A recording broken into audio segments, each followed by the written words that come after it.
কবি জয় গোস্বামী মেঘ বলতে আপত্তি নেই।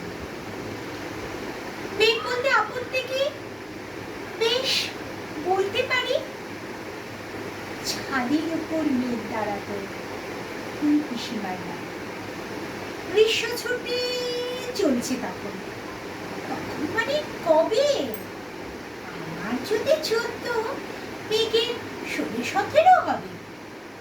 ছাদ থেকে হাতছানি দিত, ক্যারাম খেলবে আয়। সারা দুপুর কাহাতকার ক্যারাম খেলা যায়, সেই জন্য জোচ্চুরি হতো। হ্যাঁ, জোচ্চুরি হয়। আমার যদি 14 মেঘের 15-16 হতো।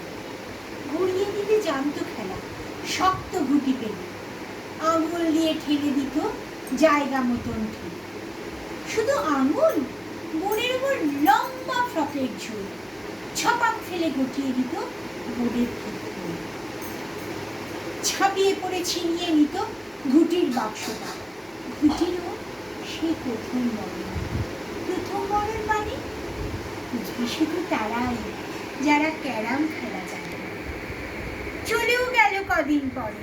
মেঘ যেমন যায়, কাঠ ফাটা রোদ দাঁড়িয়ে পড়ল মেঘের জায়গায়। খেলা শেখাও, খেলা শেখাও, হা বিদ্বেষ কা। কলসিতে ঠোঁট ডুবিয়ে দিল, চল তো পুড়ে খা। হাত খাওয়া সেই কলসি আবার পরের বছর জলে পড়লো কেমন তোমায়? থামো, ওসব কি কেউ বলে? আত্মীয় হয়, আত্মীয় হয়, আত্মীয় না চাই। স্পষ্ট করে বলো এবার, সব জানতে চাই। দুতিন ক্লাসের বয়স বেশি, গ্রীষ্ম ছুটি হলো, ঘুরেও গেছে 2-3 বছর, এই জানি সব। আজ কি দগ্ধ গ্রীষ্ম আমার, তোমায় বলতে পারি। মেঘ দেখতাম ছাদের ঘরে, ফুল পিসে বাড়ি। মেঘ দেখতাম ছাদের ঘরে, ফুল পিসে বাড়ি। নমস্কার।